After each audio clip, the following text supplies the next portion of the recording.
But before I start reading the question as they're coming in, you mentioned something at the beginning of your presentation that I've been seeing, hearing, reading about, and no one seemed to have any actual answer to it. So I'm going to ask you, I have a feeling you might have an answer for it. So by definition, by reports, by stats, by facts, as of today, Jewish community in every country is facing the highest discrimination daily. However, every country is working toward placing blasphemy laws and nothing to protect Jews. Why is that? Fear and cowardice and anti-Semitism. Look, I think that people are afraid of Muslim masses who get angry and enraged. And when they read what the most radical of them say, they're terrified. And so blasphemy is when you say something, or when somebody said that you said something, you might not even have said it, that's critical of Islam or the Prophet Muhammad. You can be killed. You should be killed, according to them.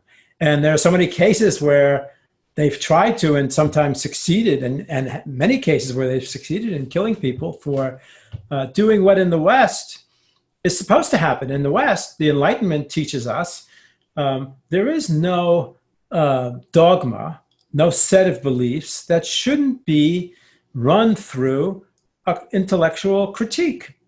Answer questions. Everybody does this, except that Islam won't allow this to happen. Islam in its current form won't. So they pass blasphemy laws because they've got a gun to their head and they're cowards.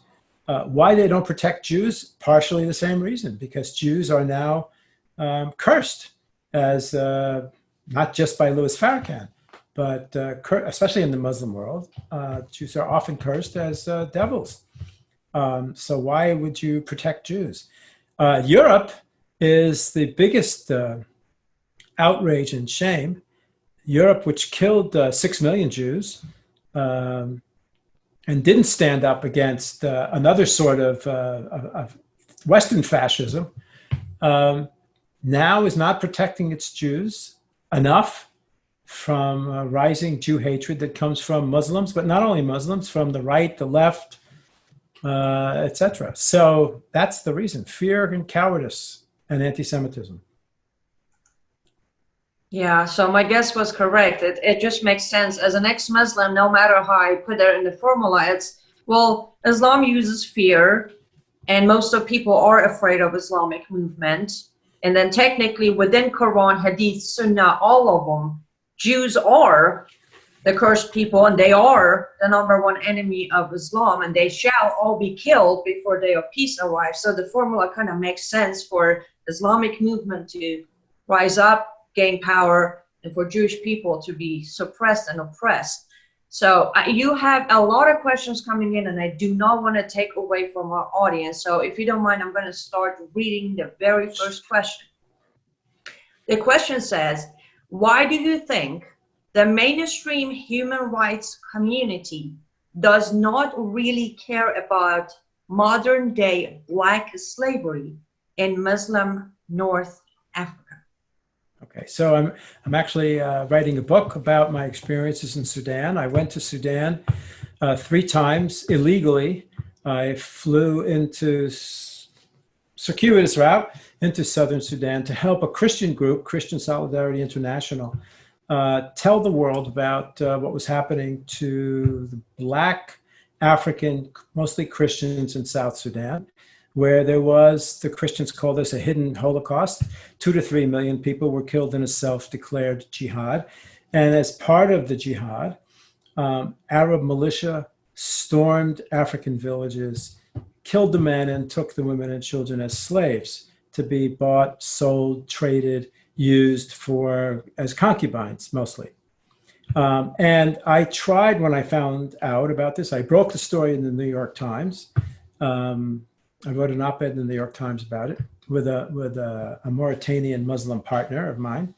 And I thought I thought all we needed to do was to reawaken the anti-apartheid movement, right? To get all the same people who were marching against anti-black life and policies and horrors in South Africa to care about something in North Africa that was a lot worse. And I was wrong, because the anti-apartheid movement ran away, hid, ducked. I mean, there were important exceptions. I had some liberals. And the reason is, Amnesty International, by the way, I mean, if they could have filled the streets of New York to free the slaves, and that would have freed the slaves, I think. But they didn't care about that, because most of these human rights organizations consist of white people, idealistic white people who have swallowed the leftist line that the whites are the bad guys. You see it now more than ever. I mean, I just was discovering this 25 years ago. Now it's deeply embedded in all these white kids who think that they live on undeserved wealth, who think that the West only has survived because it did bad things to other people. So their reason for joining the human rights community was to say, I'm not a bad white guy. I'm a good white guy. And to march under the banner of, I'm a good white guy. Well, a story that says that Arabs and Muslims, or non-whites, but especially Arabs and Muslims, are doing horrible, horrible things to blacks, worse than any one of your ancestors could imagine. Or, that distracts from their cause. That gets in the way of what they wanted to do, which was to use this as a way to get out of the guilt complex by saying the whites are bad and I'm going to tell you the whites are bad. So it's a fraud. The human rights community, the established human rights community, is a fraud. It doesn't care about human rights. It cares about pointing a finger at the West.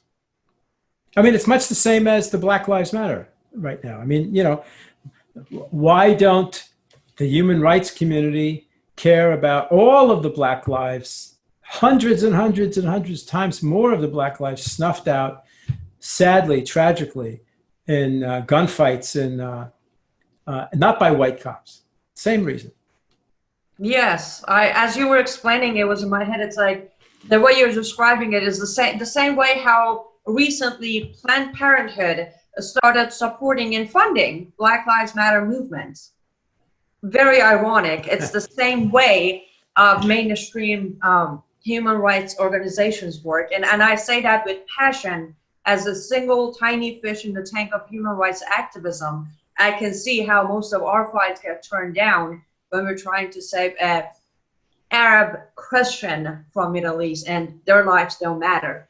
Let's connect this to the next question. It's a bit of a longer question. I try to read it as fast as possible. So the question says that you said that Jews are losing power. That seems surprising because I hear more and more people blaming Jews for the following.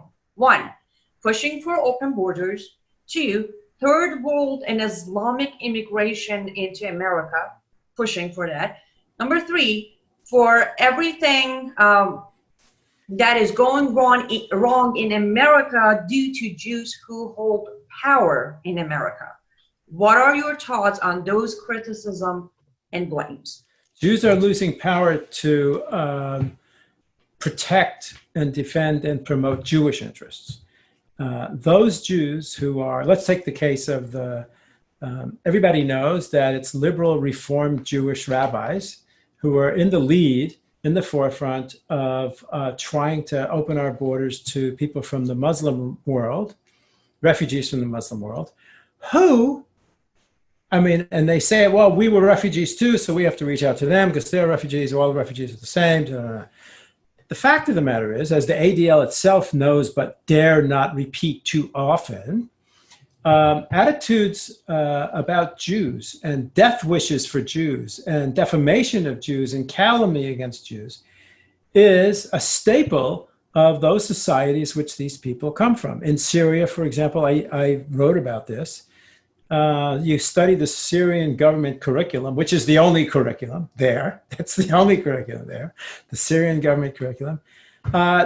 teaches people the classic Nazi stuff about Jews. So you're going to go into Syria and you're going to welcome bucket loads of these people here, and you're not going to ask them what they think about Jews before you settle them into Newton, Massachusetts.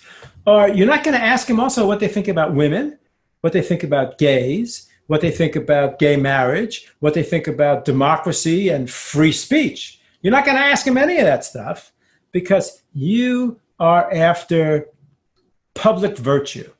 And you are signaling I am a good person because I am welcoming all these people. So it is Jews that are in the forefront of that.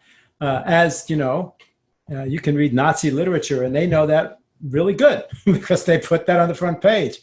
So I would say that Jews have lost power or are losing power to defend legitimate Jewish interests. That's what I would say.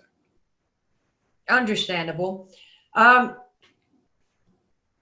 Next question is asking if you could make comments on the anti-Semitism of the Black Lives Matter movement. Yeah, okay. So this is a tragedy because, look, anybody who saw the scene of that cop on the neck of that guy, right? And if you didn't get infuriated or angry or sad or something, you don't have a soul, right? I don't want to live in a country in which Black lives don't matter. Okay, so Black Lives Matter. Now, what's happened? And the phrase is a winner because it's true. If you think about what it's supposed to mean, Black Lives Matter. Why wouldn't they matter?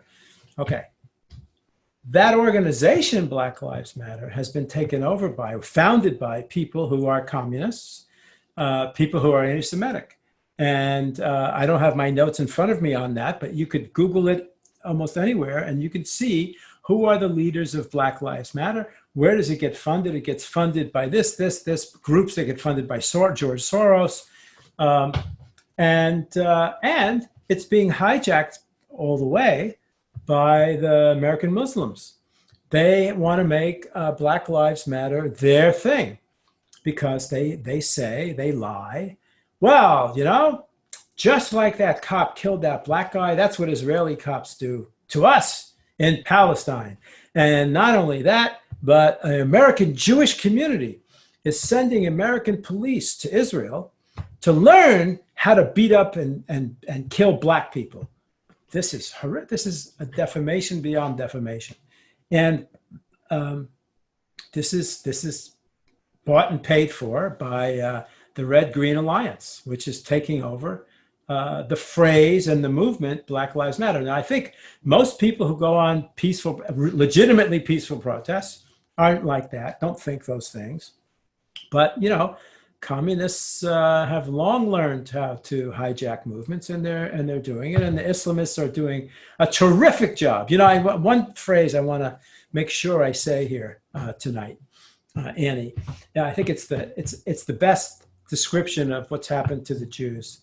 And it's by my friend Daniel Pipes. He said, whoever would have imagined 50 years ago, 100 years ago, that the Jews would have made the best soldiers and the Arabs the best publicists, right? They beat us at a game that we're supposed to be good at. Horrific, shameful. It's so shameful. Okay. One thing I would like to add to your answer, if you don't mind. Also, don't forget, Black Lives Matter movement has been hijacked by the regime of my motherland, Islamic Republic of Iran, put together an international exhibition filled with pictures and cartoons of George Floyd. And the very opening, as soon as you walk through the door on the left wall, there was a picture of the officer with his knee on George Floyd's neck. And his face was covered by Star of David. Yeah, right. I was confused of where did they even get that image. The officer wasn't Jew. The officer wasn't Israeli. The officer wasn't even trained by Israel. But when they make up facts, and then our mainstream media grabs their made up facts and turn it into facts of America, that's what you face. Anti-Semitism rising every day, Right. hate of Jews growing in America based on absolutely no fact but lies. So this takes us back to the theme here. So what are American Jewish leaders doing, right? In this assault, what are they doing? They're telling us that the biggest problem comes from the right. They have seminars. ADL has seminars, and they have people. The biggest problem comes from Nazis and neo-Nazis. Well, there are Nazis and neo-Nazis, and there'll always be Nazis and neo-Nazis, but there are no Nazi professors on campuses. There's no Nazi that is acceptable in public company, in legitimate American circles. They'll always be there. But the Jewish leaders are terrified and don't want to fight against the bigger sources of anti-Semitism, which are coming from the Farrakhaners and Islamists and the left, because they're clinging to the left. As the left kicks the Jews in the teeth, these Jewish leaders, the guy who runs ADL, he embraces the left as though it were not a major fount of Jew hatred. They don't know what to do. They have no clue about what to do, and yet they're the leaders and the spokespeople for the Jewish community, which is terrible, has to change. Very true. And actually, 3 questions. I will read this one because they all have the same question within. That says, today, 80% of the US Jews are voting Democrats. Basically, the question is, how can we change that? How can we turn all these Democrat Jews to become Republican, vote Republican, and stop self-hating? I don't, we've tried for 30 years, Avi Goldwasser and I and Ilya and all the people I mentioned we've tried for 30 years at least to use facts and logic and data to convince Jews that the left, among other things, that the left is not your friend, that your father's, this ain't your daddy's, your granddaddy's liberalism anymore, that the progressives have defeated the liberals. You could see that every day. The liberals are only now being awoken to, some of them, to fight back. So these are delusions of a people under siege. This was the subtitle of a book by Ken Levin, Andrea Levin's husband. Great book, The Oslo Syndrome. So the Jews are a people under siege, and they're afraid, and they think that, and they remember that the right was an enemy. The right was the biggest enemy, and the church was, and the fascists were, and the Democrats did seem to help them, but they're stuck in a time that's moved on. They're stuck in like amber, like ants in amber. And I don't know, I'm terribly afraid to say this, but I don't know what will change them except Jewish blood in the streets. Arguments, logic, data don't seem to work. But we still have to try. Of course, we can't give up hope, but next question is actually very interesting. I had no idea this is happening, but the question says, why doesn't the FBI hate statistics not show Muslims under the category of assailants who assault Jews, where the reports does, though, include Muslims as victims? Yeah. Well, I don't know if there's a category like that. Assaulters of Jews. I'm sure they wouldn't want to put Muslims there because, look, when we found out who was building this mosque in Boston, we went to the FBI. We had, Ilya found enormous quantities of data showing checks going to the mosque from terror organizations and from the mosque to organizations associated with terror. We showed them who Al-Amudi was. We showed him who all these people were. The FBI, right? Nothing happened. It never came up. And in fact, Louis Gohmert asked the head of the FBI in a pretty famous tape in Congress, well, didn't you know about Al-Amudi when you were talking about the Boston Mosque? And he said, it was Mueller. He said, no. Well, he did know because we told them. We told the FBI. We have it in our PowerPoint to the FBI. So I think anti-American forces or politically correct forces or woke forces or Democratic Party forces have really penetrated to the heart of every American institution, including the FBI, as we know from other cases. So that's the FBI. You know, they've thrown people out of the FBI who speak about the Islamic threat. Yes, you cannot be an Islamophobe and part of law enforcement nowadays. And that was me being sarcastic. I don't believe in Islamophobia. Okay, I'll read this question. I kind of know the answer, but I know millions and millions of people want to know how to address this. So it says, how to respond to people who say Israel is oppressing the Palestinians. Israel is oppressing the Palestinians. Well, you know, Israel is supposed to be committing genocide of the Palestinians, but the fact is that the Palestinian birth rate is soaring. I mean, if Israelis were genociders, they're the worst genociders. They're the most inept mass murderers in all of human history. The Palestinians who live in Israel and who are part of Israel are judges, lawyers, they vote. They're equal on almost every level, except that, you know, perhaps serving in the IDF is a little touchy. So, the Palestinians who are under the rule of the rest of the Palestinians in Gaza and in the West, what's called the West Bank, Judea and Shomron, are not under Jewish law. They're under Arab law. They're under the Palestinian Authority and Hamas. So how are they being oppressed? They're being oppressed by not being allowed to kill all the Jews. That's how they're being oppressed. I mean, when people throw rocks at you, is it true sometimes that you overreact? Maybe shouldn't happen. But does all the world have to focus on a case where a Jew overreacted to being thrown a stone at? Not unless you're the president of Harvard who doesn't want Jews in. So it's not true. It's the big lie. You know, it's the big lie, the new big lie. They're so concerned about Jewish conduct. Why don't they go and help us free Black slaves?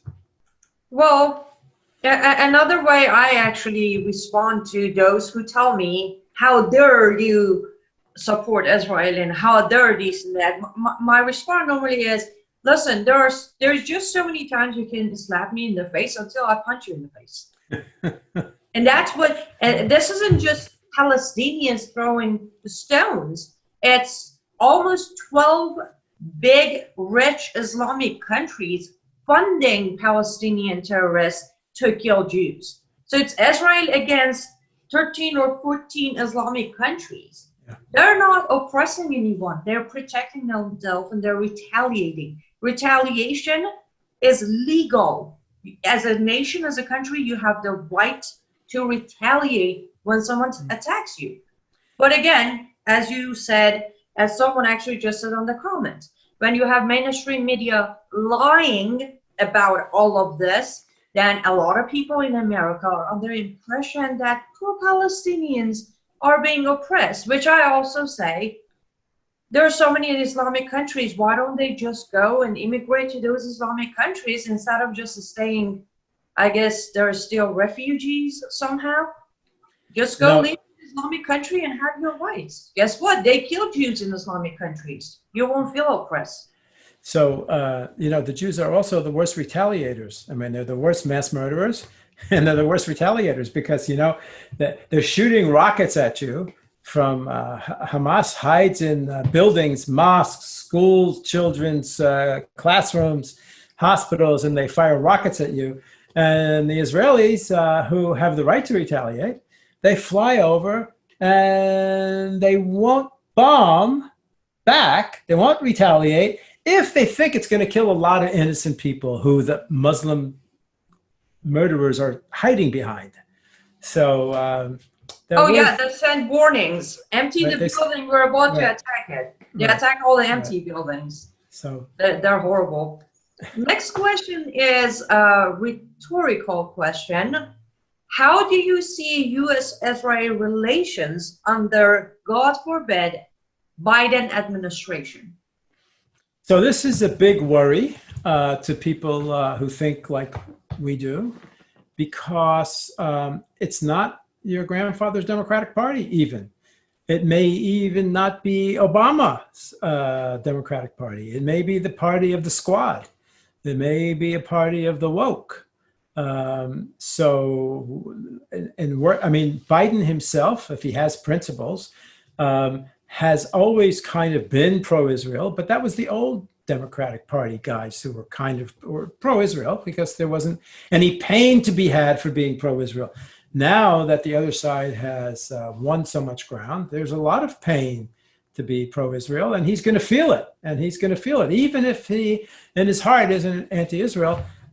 He's already been moved, 42 steps to the left by the squad and by Nancy, who's been moved by the squad. So who the hell knows what would happen? It's very, very dangerous.